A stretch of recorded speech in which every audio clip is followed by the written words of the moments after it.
What is going on, y'all? Welcome to the Mission Ready Men briefing right here on the SHR Media Network, where we are training up warriors, not mealy-mouthed weaklings. Today is Tuesday, November 25th, in the year of our Lord 2025, and this is where you can come to get equipped to stand firm, speak truth, and fight back against a country and a culture that is trying to steal your faith, your family, and your freedom. Because this is, make no mistake, a spiritual battle. And this battle is always raging. It never takes a day off. So we're done pulling punches. We are done pulling punches, and the gloves are off, and we are getting after it. So be sure to follow us at Mission Ready Men on all the socials: Facebook, Instagram, Twitter or X, Truth Social, Getter, and be sure to subscribe to our Rumble and YouTube channels. And if you want to let everyone know that you are in this fight, go ahead and grab your gear at missionreadymen.com, click Shop 7 Armors, and check out all of the great designs that we have there. All right, y'all, it is go time. And this is Thanksgiving week. And just a quick programming note, I will not be live this Thursday. That is Thanksgiving. I have family coming into town. So I will not be live. We will have a replay. I'm not sure which one it'll be yet, but there will be a replay. Not that I expect anyone to really be worried about whether or not we're going to be on Thanksgiving Day. I mean, that's a day for family and stuff like that. People are going to be preparing their meals and all that. So, but we'll be here. We'll have a replay in case anyone wants to take a look. All right. This is Thanksgiving week, and so I am going to spend some time talking about Thanksgiving. And George Washington, the first president of the United States, at the request of Congress, no less, and if you read the proclamation, you know this, but he actually suggested in this proclamation that Americans give thanks to God for their freedoms. I know it's a crazy concept, but I want to read just a bit of the proclamation, and I'm gonna show it to you here because I want to call attention to some things that people either just don't know, forgot, or are willfully just ignoring. So this is the Thanksgiving Proclamation of 1789. By the President of the United States of America, a proclamation. Whereas it is the duty of all nations to acknowledge the providence of Almighty God, to obey his will, to be grateful for his benefits, and humbly to implore his protection and favor. And whereas both houses of Congress have by their joint committee requested me to recommend to the people of the United States a day of public thanksgiving and prayer to be observed by acknowledging with grateful hearts the many signal favors of Almighty God, especially by affording them an opportunity peaceably to establish a form of government for their safety and happiness.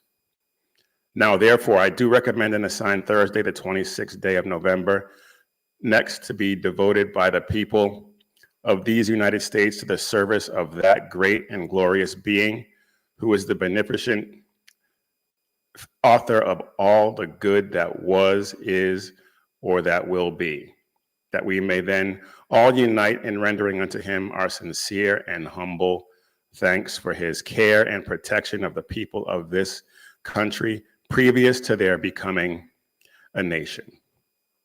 I'm not going to read the whole thing, But that is significant. That is very significant because, and for all the people who say that America is not a Christian nation and it wasn't founded on Christian principles. I mean, all you have to do is look at any of the founding documents, read this proclamation, and it's obvious that the founders knew and understood that their freedom, that their success in their rebellion against the king was guided by, was providentially motivated and given its success by God. Now, you look at America today, and gratitude is treated like a microaggression, if not a hate crime, honestly. Washington wanted us to be thankful for all that we had, and TikTok says be offended because reasons. And guess which one built this country, and guess which one is, whether intentionally or not, I think so, tearing it down. But one thing that strikes me about this is that Congress actually agreed at one time on anything, but they agreed that we needed to give thanks to God for this.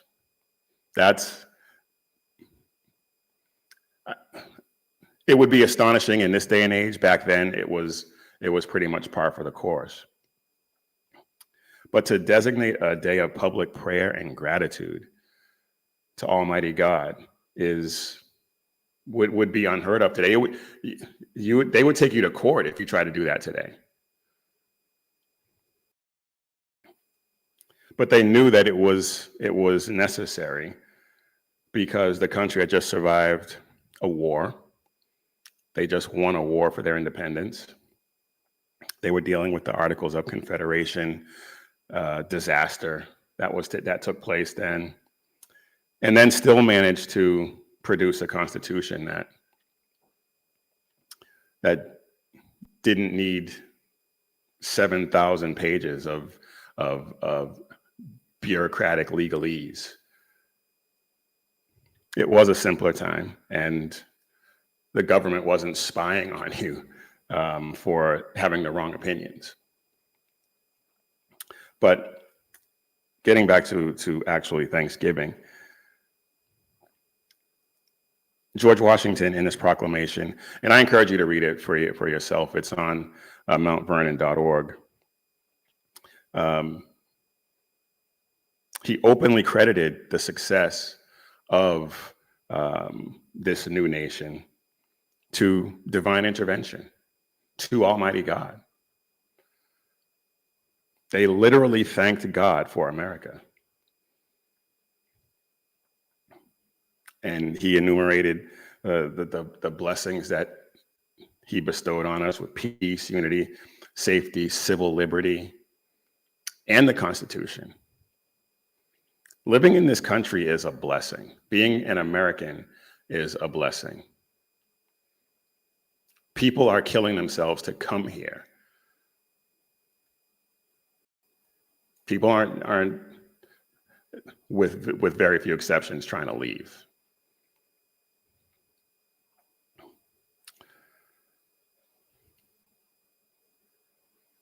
And he also said in this proclamation that we should not only thank God, but repent for national and personal sins. Again, something that would be absolutely unheard of today. Unheard of. And if some national leader did articulate those sentiments, the backlash would be swift and severe. You know it, and I know it. And the mocking that would come from that would just be off the charts. He actually thought that we should seek forgiveness instead of demanding apologies for perceived grievances.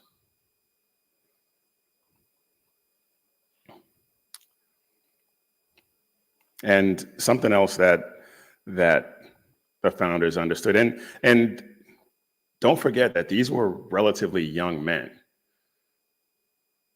compared to the walking corpses that we have in our government today. But he actually understood that gratitude required a perspective. He fought a war. He led a rebellion against a superpower. And with holes in his socks, frostbite, all the trials and tribulations that he went through to win that war, he had perspective. He had perspective that takes some people a lot more time to gain, if they ever do. And today, people start throwing tantrums if their latest iPhone is on back order.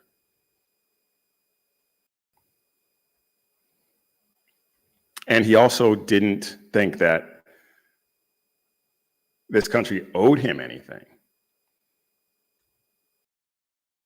Whereas today, people think just by virtue of being alive, you are owed everything.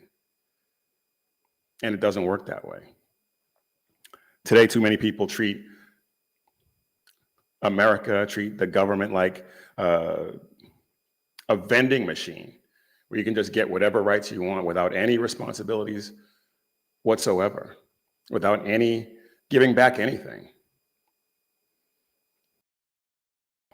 He knew that this republic was fragile, and today's political class thinks it's indestructible, that it can survive anything just because reasons, because they're smarter than everyone else who came before them, that they can make it work regardless of how destructive their policies are. But it doesn't work that way. And George Washington, hey, Canada Heavy Hall, thanks for being here. I see you in the chat. If you're listening and you want to get involved in the chat, please head over to YouTube, or wherever you're listening, you can chat, but it is easiest for us to see your chats here on the YouTube channel. So please hop on and give us a shout. We'd love to hear from you. But being an American, despite all of the chaos, despite all of the nonsense that's going on these days, being an American is a blessing. Make no mistake about that, it is a blessing. And we still have rights here that you can't get anywhere else. Anywhere else. Freedom of speech, freedom of religion, freedom of association. All of these things that George Washington and his proclamation tied directly to God, not government, the way like Tim Kaine tried to tell us. And if you have any doubts about how blessed you are to live in this country, to be an American, try posting some dissenting opinions. Well, we see it happen in the UK, but try doing it in Nigeria. Try doing it in China. Try doing it in Saudi Arabia. our newest ally, newest non-NATO ally. Try doing it anywhere else and see what happens. Imagine me saying what I'm saying right now in China, in Russia, in Syria, in Saudi Arabia, in Somalia, anywhere, in the UK.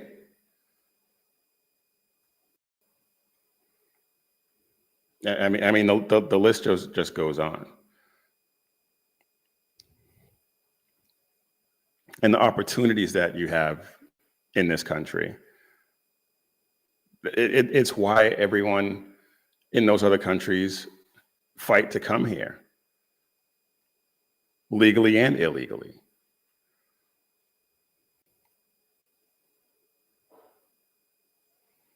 But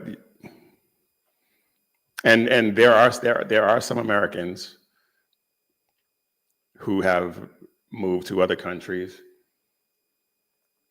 and are finding out they are in the FO part of the program. They're finding out that it was not as good as they thought it was going to be.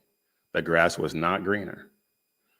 There are stories of people who have moved to Africa, who have moved to other countries. And they now realize how good they have it, and they're trying to get back.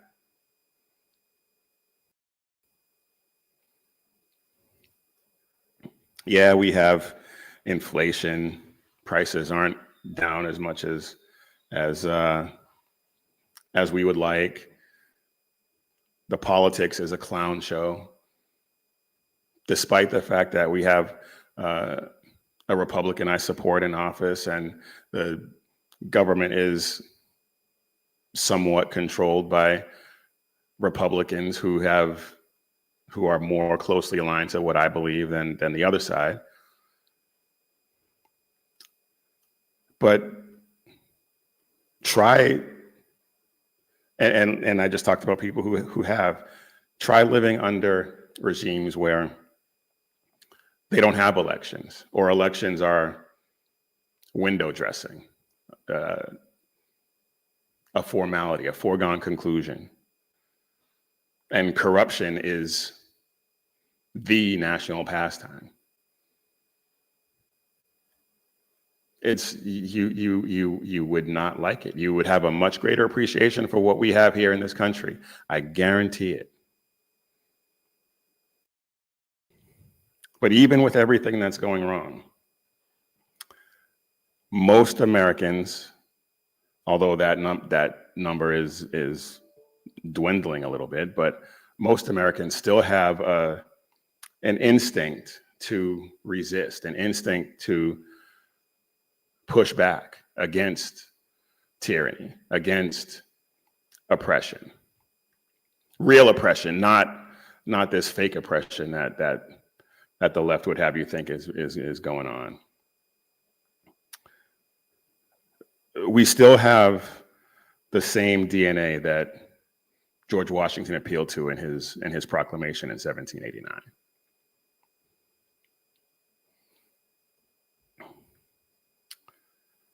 If you express gratitude for being in this country, like I am, there are a lot of people, despite the fact that most Americans still understand this, but there are a lot of people who look at you like you just committed a hate crime if you say something like that.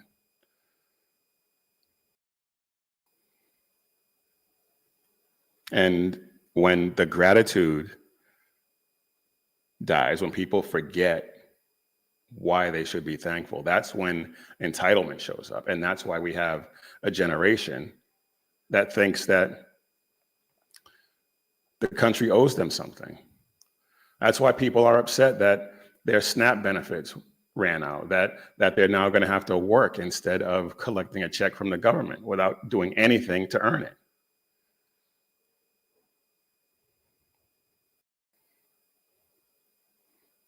And when enough people get entitled,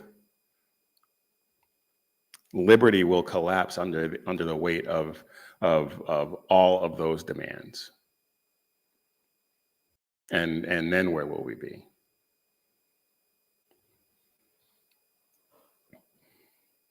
America is not perfect, but it is far and away infinitely better than any of the alternatives. Infinitely better. So if George Washington could thank God after fighting a war, after surviving a harsh winter, dealing with Congress, you can be thankful too. And you should. Even if Walmart is out of your favorite, whatever trinket you're looking for.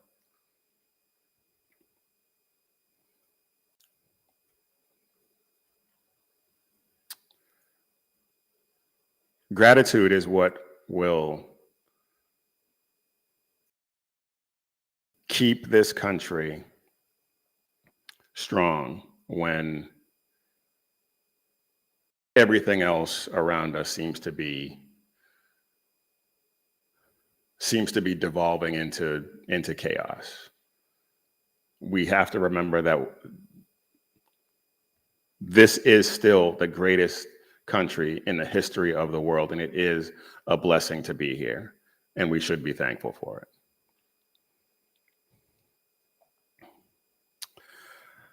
All right, y'all. I want to move on. There's a few other things I want to get to, and this may not be as long a show as we normally do or we have been doing. We got a lot of stuff to do in preparation for Thursday, so we'll see if we can motor through some of this other stuff. But I want to talk about Minnesota, and I wrote an op-ed. I wrote a piece on SHR Media about the corruption and fraud that we're seeing in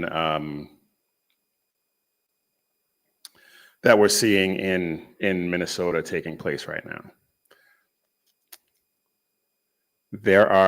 Minnesota is known as the land of 10,000 lakes, and there are apparently just as many, if not more, ways to cheat taxpayers out of their cash and turn it into luxury cars, overseas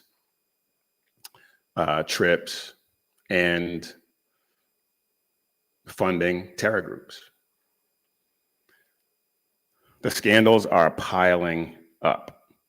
And then on top of that, I came across the other day a sheriff who says on TV that he is a sheriff for Somalians first. But we'll get into that. But let's in this op-ed I talk about, not even really an op-ed, just it was pretty much just a straight news article about all of or most of the scandals that are being perpetrated against the people in Minnesota. They have charged a number of individuals. I believe the number is up to 78, if I remember correctly. I think when I wrote this, it was 77. I think one more person has been charged. But in what's known as the Feeding Our Future scandal, defendants are accused of diverting child nutrition funds into shell companies, luxury purchases, and overseas accounts totaling, at the time I wrote this, it was $250 million, but I saw a report yesterday out of Minnesota that said it was closer to $300 million. And many of them have already pleaded or been found guilty.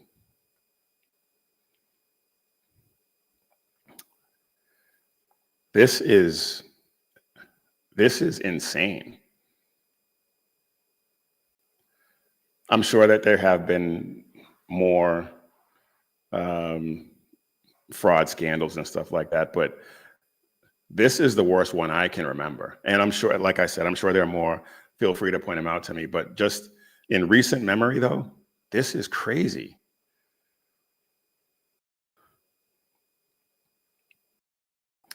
But it wasn't just that. There were Medicaid autism service fraud rings. People were using autism therapy as a money laundering, money siphoning front.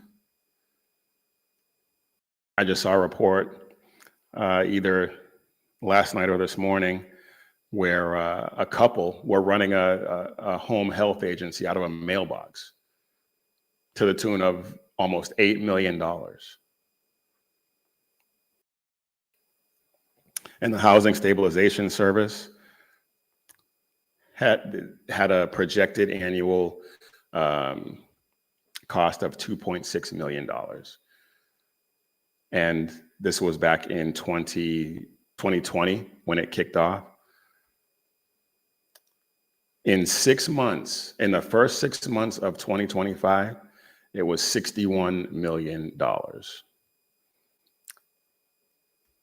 That is, government math underestimated this cost by 2,250%. Wow. Just how do some of these people like Tim Walz still have a job?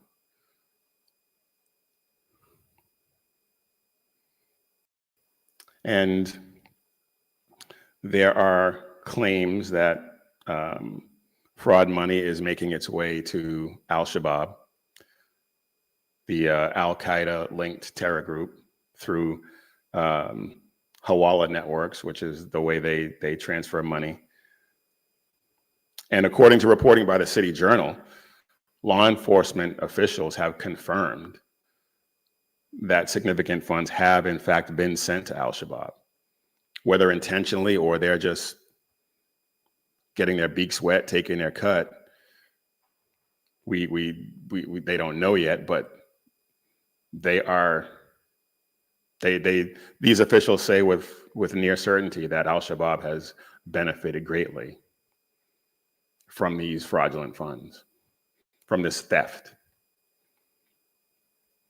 Now, nobody's been charged by the DOJ yet. This is still in the beginning stages, I guess. But terrorism experts say that this is not only plausible, but likely.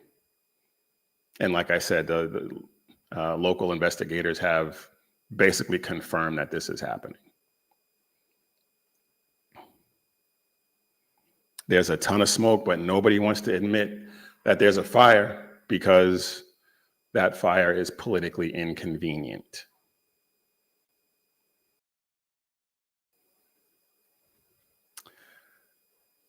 And this is Minnesota. Many, if not most, of the defendants in these cases come from the Somali American community. And I was actually shocked to find this out when I was looking into this. 58% of Minnesota's Somali population are American citizens, are US born. And the remaining 42%, most of them are actually naturalized citizens. That shocked me, actually. And that's not to say that this is not an immigration problem, because obviously that plays a huge factor in it. But also, there was no oversight. There were no guardrails in place to keep these people in check.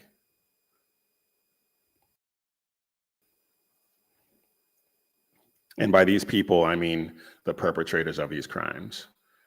Because this isn't about the ethnicity of the people who committed these crimes. It's about the fact that they were able to do it with near impunity.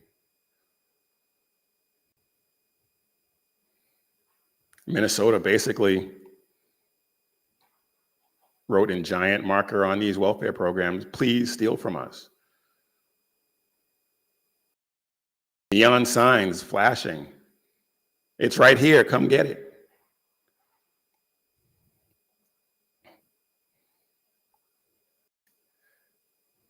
I came across it, but I can't think of it off the top of my head or where I found it. But these systems have exploded, basically, and they've exploded faster than they're able to put safeguards in place to police it. Meanwhile, public school enrollment is going down, but the number of non-teaching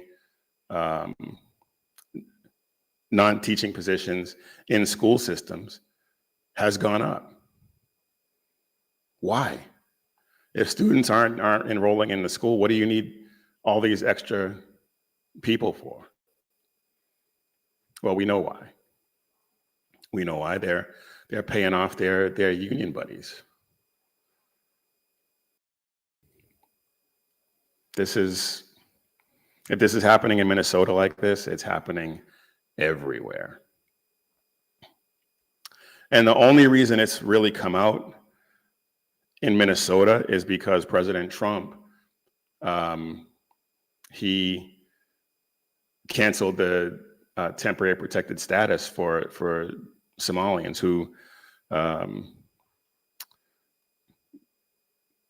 benefited from this when it was first implemented back in 1991 by George H.W. Bush. And back then there was a civil war going on. And so that was deemed appropriate at that time. And the fact that it took until President Trump to cancel this is kind of shocking. But if he hadn't done that, this case probably would have flown completely under the radar. And I know I probably wouldn't have come across it, and I wouldn't have written about it.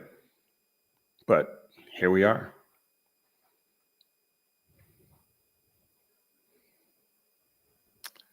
And that brings us to, we're still in Minnesota, but that brings us to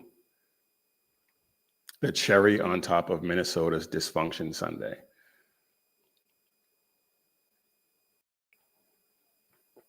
There is a sheriff in Minnesota,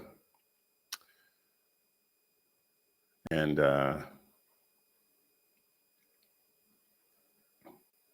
got all these different stories. Just the corruption in Minnesota with this fraud is just out of control. But I'm going to move on and talk about this guy. And this is a sheriff of Somalian descent in Minnesota. And I'm only going to play a little bit of it because he's speaking in Somali. There are subtitles, so you'll be able to if you're watching, you'll be able to read what he's saying. But check this out. markaan haddaan askarnahay Soomaaliyeed ininka ayna shaqeynaa habeenii maalmo ininka ayna taaganahay ma fahanteen. Day and night we stand for you and serve you, speaking of Somalians. horta sida ogtihiinba wadankan anaga qaxootiyan imaanay askar Soomaaliya ma jirin marka hadda anaga markii nala haygareeyay waxay noqotay inaan dad There were no Somalian police officers, and now that we've been hired, it means we're working for our own people. كنا u shaqeyno dadkii dhaqankii ma fahmeynaa luqadii ma fahmeynaa culture-kii ma fahmeynaa. So yeah, I'm not going to play that whole thing. That's another 40 seconds of jibber jabber. But says in that clip that he's serving Somalians first, and he called Americans foreigners in America. And this goes to what I've been on for a while now. They want to take over, and we're letting it happen. We're letting it happen.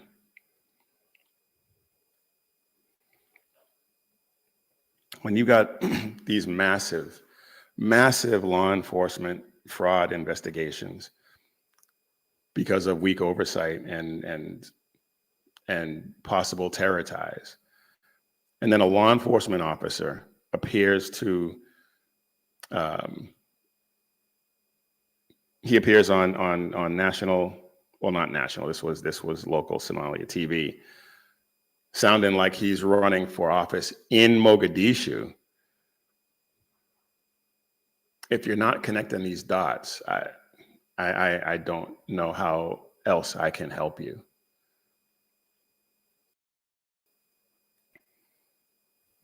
They insist everything is fine in Minnesota. They insist that there's nothing amiss,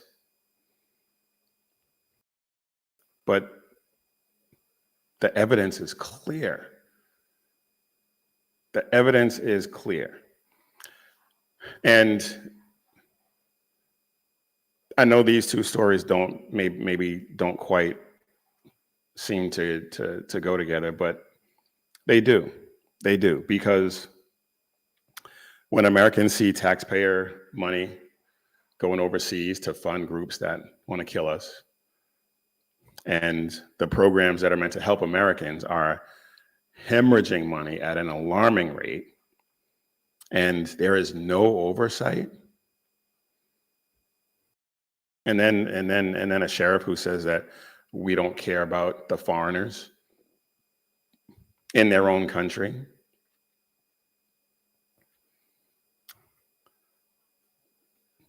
I believe that there is a huge trust deficit. And I mean, that's, I don't even have to say I believe it. I mean, it's obvious. There was a huge trust deficit between American citizens and our elected officials. And it's real, and it's getting wider and wider because of stuff like this. Because they're letting stuff like this happen.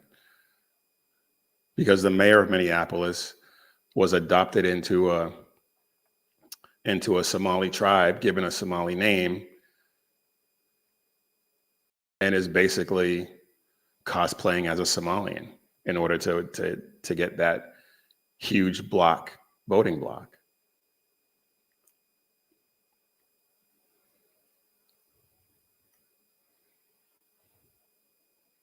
And so when you have that level of corruption with the welfare programs, and then a sheriff explicitly saying he doesn't care about Americans, or a sheriff's deputy, regardless, that is the fumes of preferential policing that could prove to be explosive. And that's a recipe for disaster. And it's a national security issue too. I talked about that in the piece I wrote. It's the fact that there's even the possibility, and I believe that it's actually happening, of the money being siphoned away from welfare programs meant to help Americans being siphoned away and given to terror groups. That's a breeding ground for some events that we cannot afford to have happen. Cannot afford to have happen. And even if by some stretch of the imagination, Al-Shabaab or any terror groups didn't get any of this money, you would have to be kind of foolish to believe that. But let's just pretend, for the sake of argument, that they didn't. If this continues, eventually one of those terror groups will, unless oversight becomes something more real than just a passing fancy, just a buzzword, until the news cycle flips.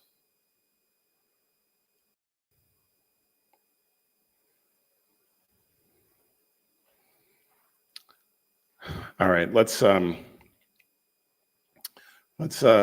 on, because there's a few other things I want to talk about, and we may be able to get you guys out of here a little earlier than usual, if I can motor through some of the rest of this stuff. But right now, I want to get a word in from our sponsor, and our sponsor for today's show is Carry Girl Gear.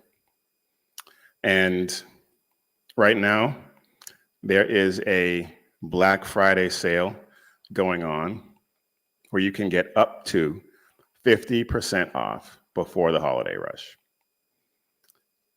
And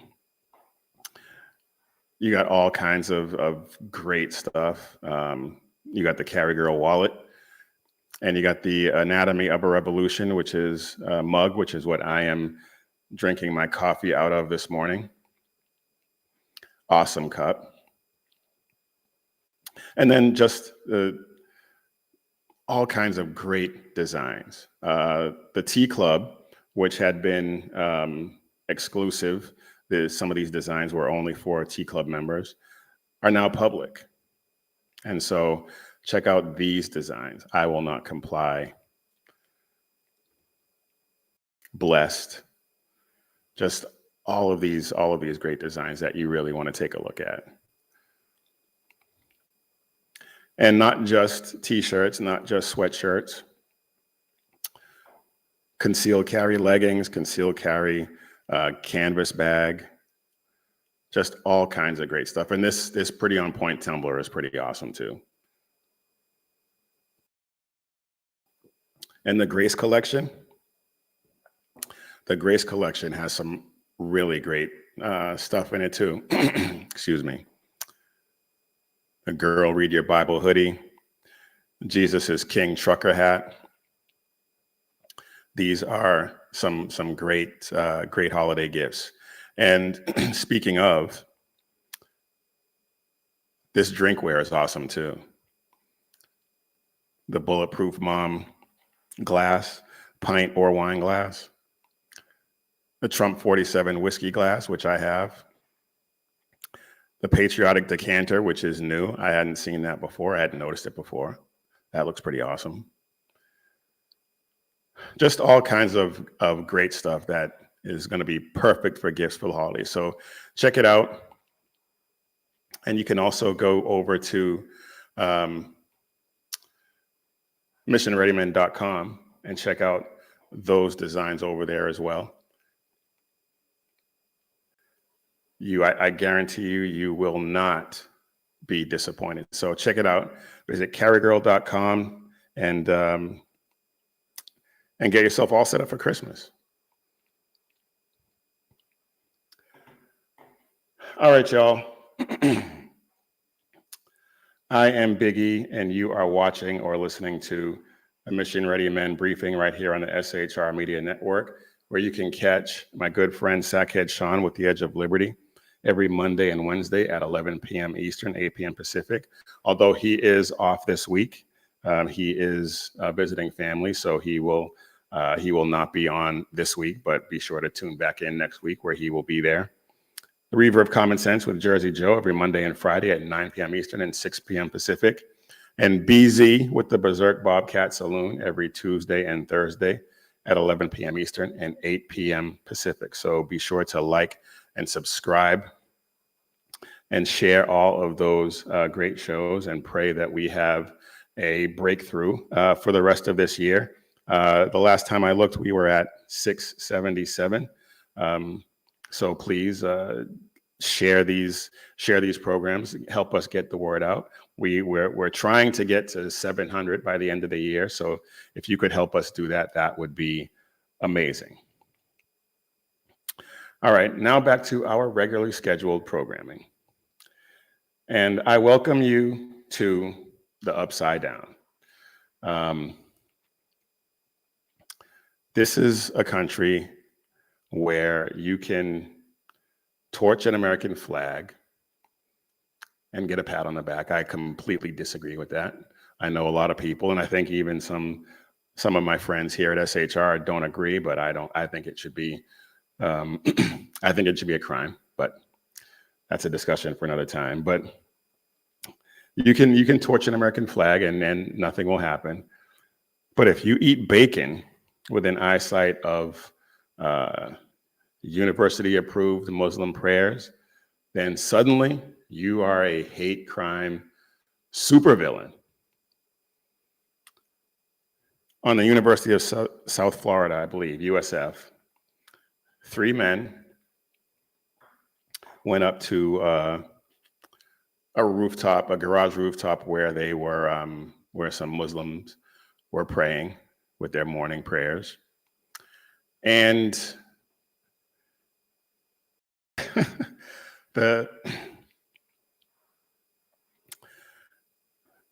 on one level, the incident's kind of funny. Let's see if I can pull it up here, because it's I thought I had it all queued up, but I guess not. But I really want to show this to you, because this was, on one level it was funny. On another level, I don't really, I can't condone it, because it's not what Jesus would have wanted. Oh, I did have it queued up. Here we go. So I'm going to show you this, and then we'll get into it. Every tongue shall confess, every knee shall bow that Jesus Christ is Lord, to the glory of God the Father. Jesus is Lord. Jesus is Lord. Bacon. It's really good. Bacon? Bacon? Anybody? I know that's rude. I know that we wouldn't appreciate it if some Muslims came up. And actually, I saw a clip of a Muslim walking into a church and putting down his prayer rug and doing morning prayers, or doing prayers at some time of day in a Catholic church. And so we wouldn't appreciate that. And as much as I cannot stand the Islamic cult, this was not how Jesus would have handled it. And so I can't say I condone it. I do, and I'll have to repent for this myself, I guess, but I do still think it was quite hilarious. But the response to this is something that just doesn't make any sense to me. So you got these guys who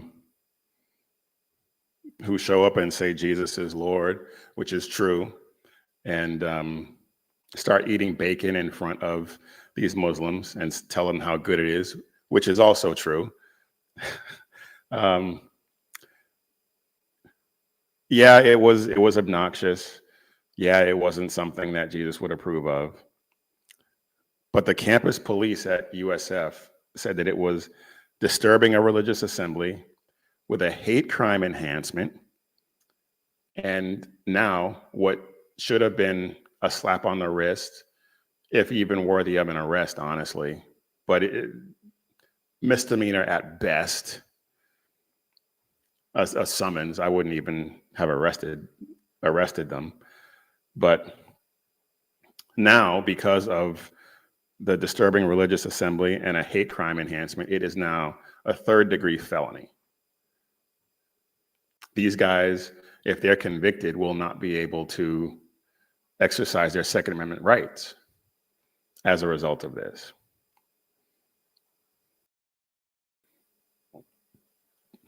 It's ridiculous. And let's just get the double standard out of the way. We know that if a Christian group was praying in a public place and some Muslims came up and waved the Quran, and we know that if Muslims came up to a group of Christians praying, that there would be more than just waving something offensive. I think we all understand that. The university would say, free speech. That's free speech. Christians are screamed at and harassed on campuses all the time. All the time. Does anyone even get arrested? Much less charged with a hate crime? And how quickly or conveniently we forget that Jewish students are harassed, threatened, assaulted. Their worship services are interrupted. And nothing happens to the people who commit those obvious crimes. Assaulting someone is a crime. Threatening someone is a crime. But because it's the Jews, it's free speech.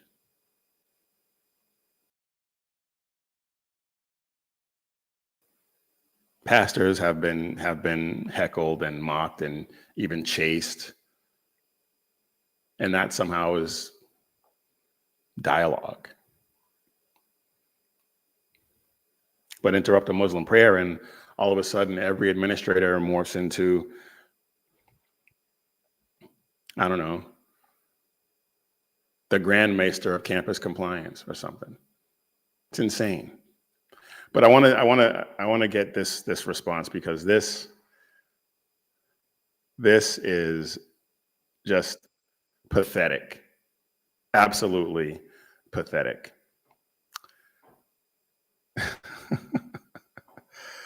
Oh man, check this out. After the prayer ended, we look up to see them taunting us in our faces with bacon.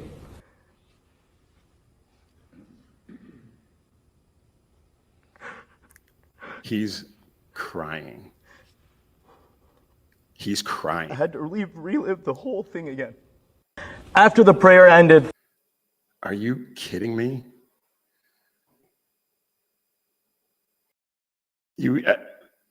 What? There is no crying. What is that? I thought Muslims were supposed to be these hard jihadists.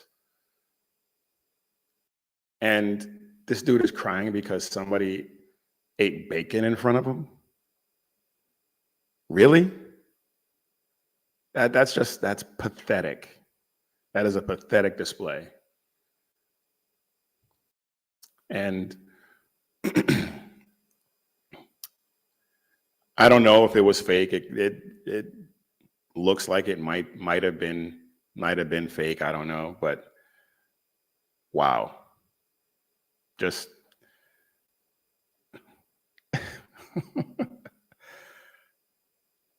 I don't know what else to say to that. Dude's crying because somebody ate bacon. Now, As Christians, we believe that religious liberty applies to everyone. For people with whom we disagree, yes.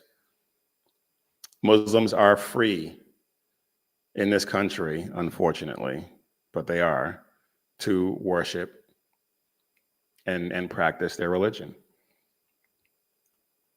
These dudes, it was obnoxious to do what they did. I get it. But did it rise to the level of criminal behavior? Felony criminal behavior at that? No, not even close.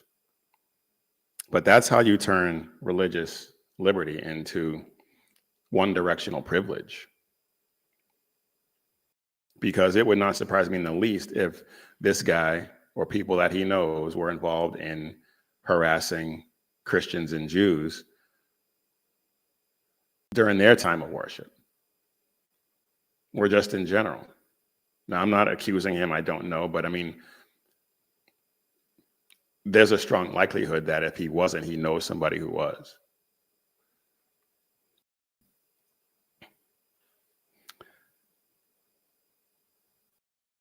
Free expression of faith shouldn't vanish just because some administrative bureaucrat is terrified of being called Islamophobic on social media. That's the only explanation I can come up with for this. If there's another one, please let me know, but I can't think of one. I can't think of a plausible one.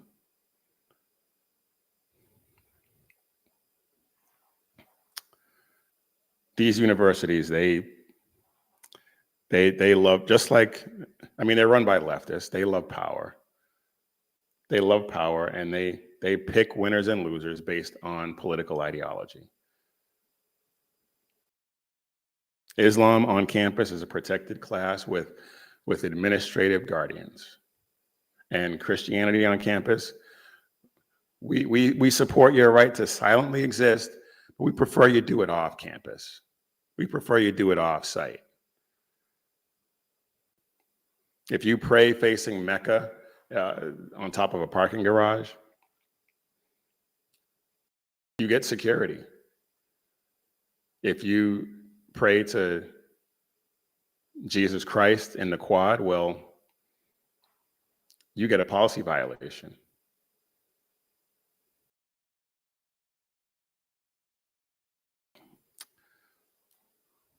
So again, what those guys did, not the best idea. It wasn't Christ-like. And that's what we're called to be. We're called to model ourselves after him.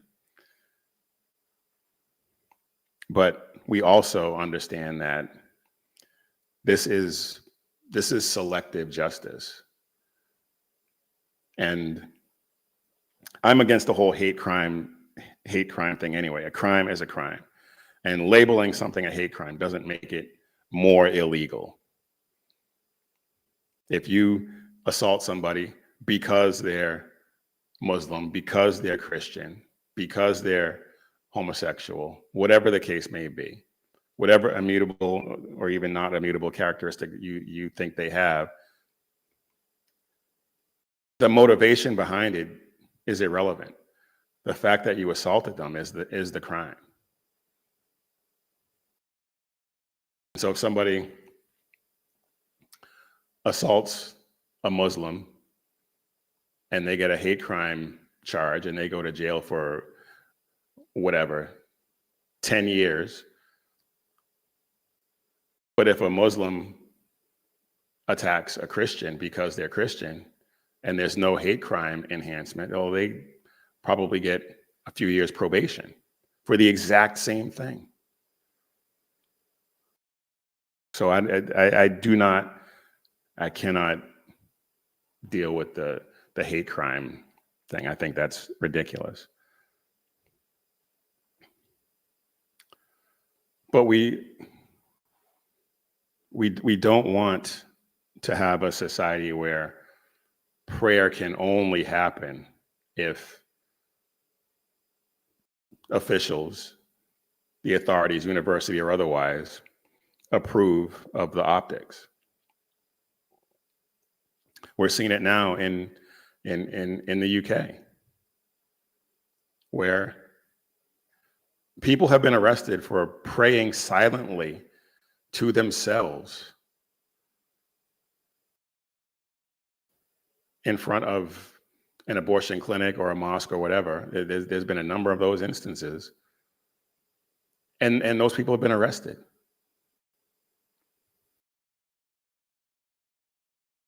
And the way things are going here, there's how much time do you give it before something like that happens here? In places like Dallas, where they have the Meadow going in, formerly known as Epic City, or any of the other places where they have these Muslim enclaves and compounds going up.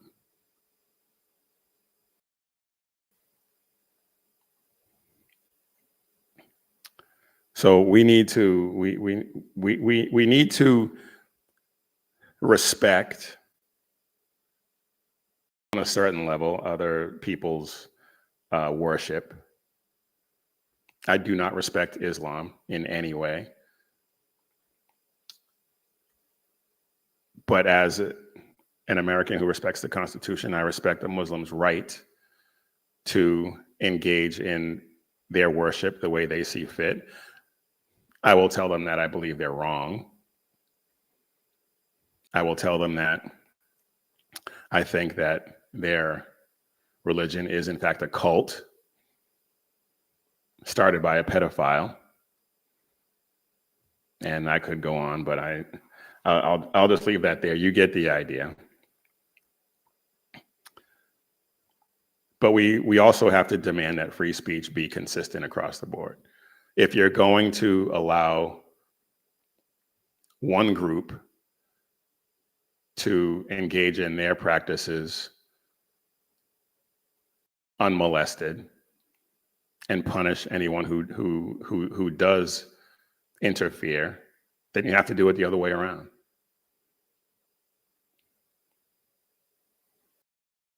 And we have to push back on stuff like this when the state or some other entity decides that one religion deserves more protection over another.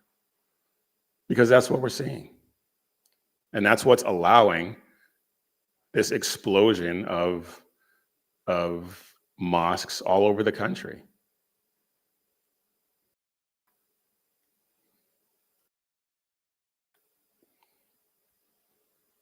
Jesus did not call us to be doormats. We are supposed to stand up and proclaim the gospel.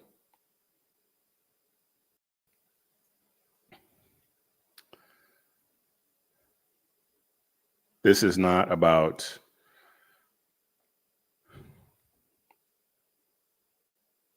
this is what we're seeing is a growing hierarchy of protected identities.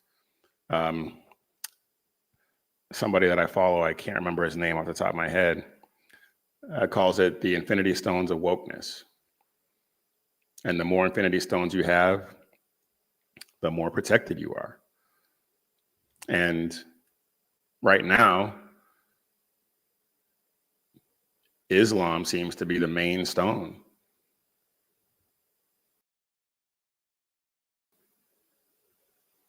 And they're weaponizing these so-called hate crime laws to enforce ideological compliance, to force us to bow down to this cult. And I refuse to do it.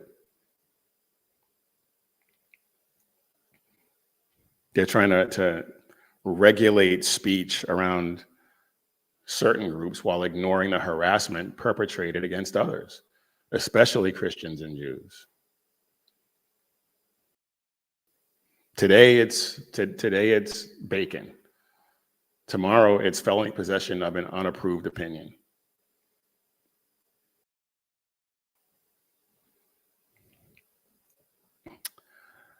All right, I'm going to leave that there. I could go on about that forever, and I want to get you guys out of here.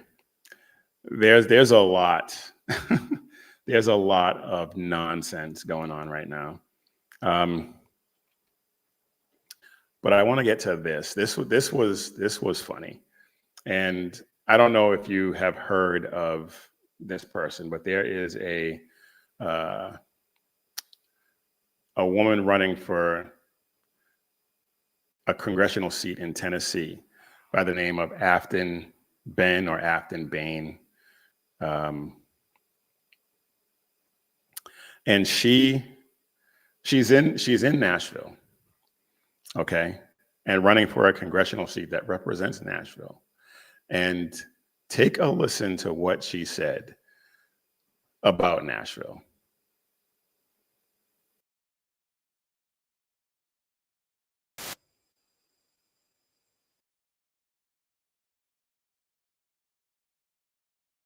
Country music. I hate all of the things that make Nashville, apparently, and its city to the rest of the country, but I hate it. Yeah, I'm that girl at the airport that all these bachelorettes are giddy walking out in their two-toned colored Pantone pink shirts, and they walk out and they're like, oh my God, Nashville is so bad. They're so loud.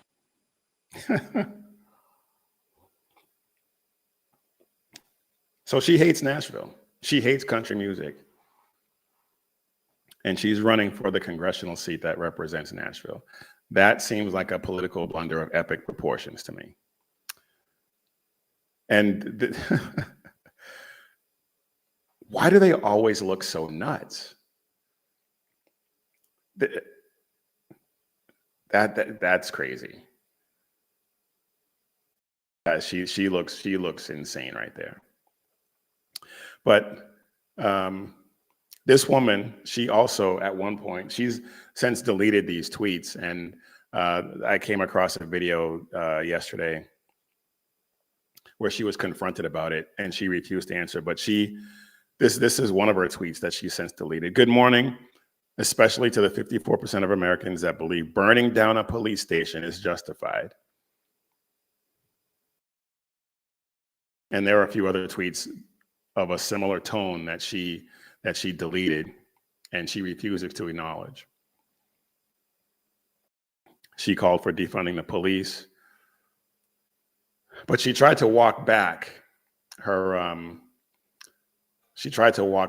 comments.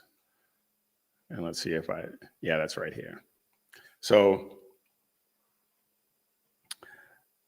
let's just listen to it. Apparently you said, I hate the city. I hate the Tennessee bachelorettes. I hate pedal taverns. I hate country music. I hate all the things that make Nashville. I hate it. Now in the audio, to me, the it sounded bachelorette part is a little bit fair, isn't it? It's so fair. Sure, we won't make you weigh in on that, Afton. But what would you like to say about this clip that's floating around? So I'm going to say something I haven't said, and I think it's funny. I hope my parents don't kill me, but I do not hate country music. I was conceived after a George Strait concert. So I feel personally attacked. I will take things that never happened for 1,000, Alex. I don't believe that for a second. This woman does not deserve to represent Nashville. She doesn't deserve to represent anyone as far as I'm concerned. But how do you live in Nashville, work in Nashville, run for office in Nashville, and say you hate country music? You hate everything that makes Nashville, Nashville, really? So what does that mean you're going to do if you win elected office? You're going to try and do everything you can to change what makes Nashville, Nashville.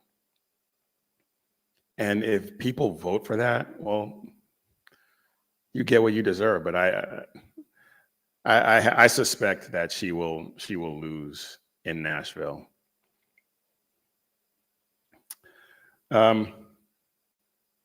Something else I wanted to talk about. We have the Seditious Six, that video with Alyssa Slotkin and Mark Kelly. and a few others whose names escape me, and I don't really care, honestly. But they had that video where they encouraged service members to disobey or to not follow orders handed down by the commander-in-chief. And Mark Kelly, I found this out yesterday, and it came out a year ago, and I'm actually surprised and kind of irritated at myself that I did not know this until yesterday. But Mark Kelly started a spy balloon company funded by China. Oh, here we go. There we go. That's it. Started a spy balloon company funded by China.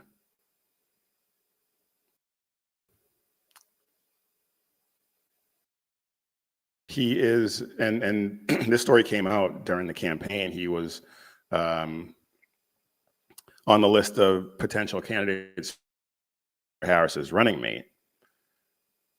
And he started this company, co-founded this company called Worldview in 2012. And it was supposed to be focused on space tourism with balloons. Not sure how that was supposed to work, but whatever. And they got venture capital from a Chinese company, and now, which is one of China's largest corporations, and now the owner of that venture capital company that gave them the money is the CEO. The Wall Street Journal reported in 2021 that Tencent collected a trove of data over the years from its mobile app WeChat. And WeChat is a surveillance tool for the Chinese government, a lot like TikTok. And so the CEO of Tencent, which is the venture capital company that funded Mark Kelly's company, they no longer have these ties, but they did. And all I can say to that is this guy, between that and he didn't see anything wrong with taking his money from the CCP back then. Between that and this video, which there's something else I want to get to, but this guy's a traitor. This guy is a traitor, plain and simple. And as such, Pete Hegseth had some choice words for Mr. Kelly. Mark Kelly put out a tweet where he touted his service record and all the deployments he went on and all that. And he posted a picture of his uniform with all his ribbons displayed. And I wouldn't have known this. And I'm not sure that a lot of people outside of the Navy would have known this. But this is the picture he posted accompanying that post. And it looks fine, whatever. Not quite straight based on this picture, but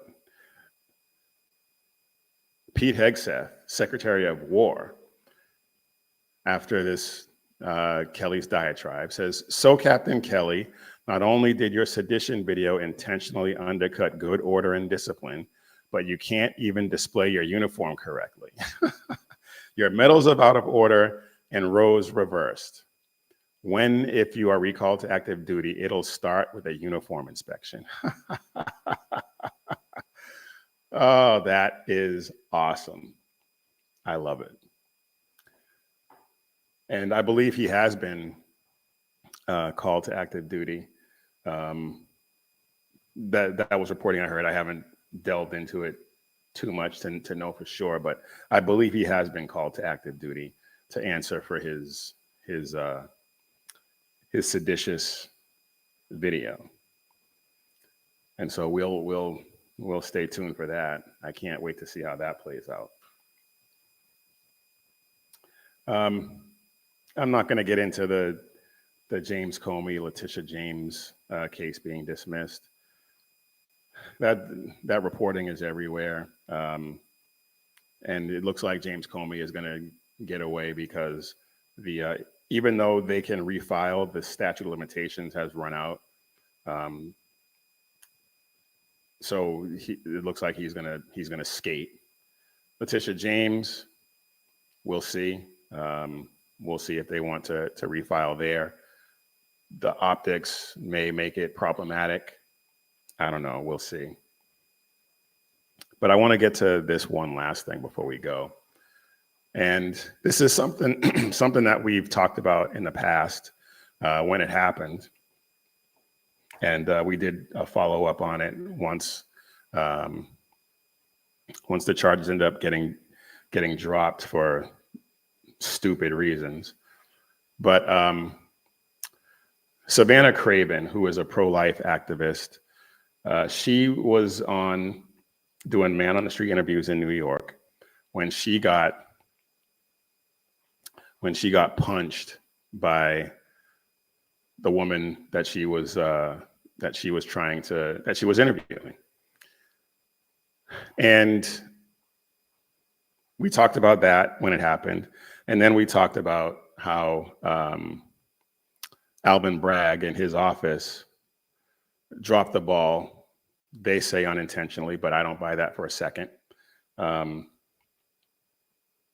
where the woman who they arrested and charged with her assault, those charges ended up getting not dismissed, but just dropped because they gave the case to a student lawyer who hadn't passed the bar, and he dropped the ball. And I believe that was done purposefully at the direction of Alvin Bragg, Twinkies. And I say that, well, let's get into this real quick. So the case was dismissed, but she filed a civil suit against Breonna Rivers, who was her attacker. And unfortunately, she doesn't name Bragg or the DA's office in the suit. But she is suing this woman, Breonna Rivers, for the assault and try and hold her accountable, since she's not going to be held criminally accountable, which is just ridiculous. And the reason why I say that it was not, the reason why I say that it was done purposefully is because it wasn't that long ago when Alvin Bragg, let a bodega, he wanted to punish a bodega worker. I've seen some reports where he owned the bodega, some where he was just a clerk there, but he wanted to punish a bodega worker for killing his attacker in self-defense. And it was on video. I don't have it queued up. It was on video. The guy came behind the counter, pushed him, and then started attacking him, and the bodega worker stabbed him. And then, which part of the story that is not widely known or not widely reported, is that the guy's girlfriend, who he was there with, also started stabbing the bodega worker. And Alvin Bragg initially charged him with murder.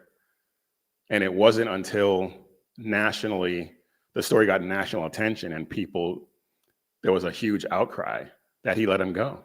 But he was in Rikers Island for about 10 days. He was going to charge someone for killing their attacker in self-defense. And he was not going to charge, he didn't charge someone who on video also attacking someone because of reasons. That student lawyer should have been able to easily win this case. It was obvious. It was on camera. Savannah Craven did nothing to provoke that attack other than make this woman look stupid. And it wasn't like she was even trying very hard. I mean, the woman just is, obviously. Just unreal. All right, y'all. That's all I got for you this time. Happy Thanksgiving. I pray that you all have a wonderful holiday. Spend it with your friends, your family. Make some memories. But in the meantime, I will keep trying to make each episode of this show better than the last one.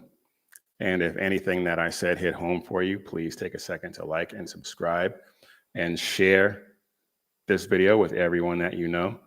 I'm not just here trying to run my mouth. I'm here to spread the gospel of Jesus Christ and carry the banner of faith, freedom, and hope for future generations.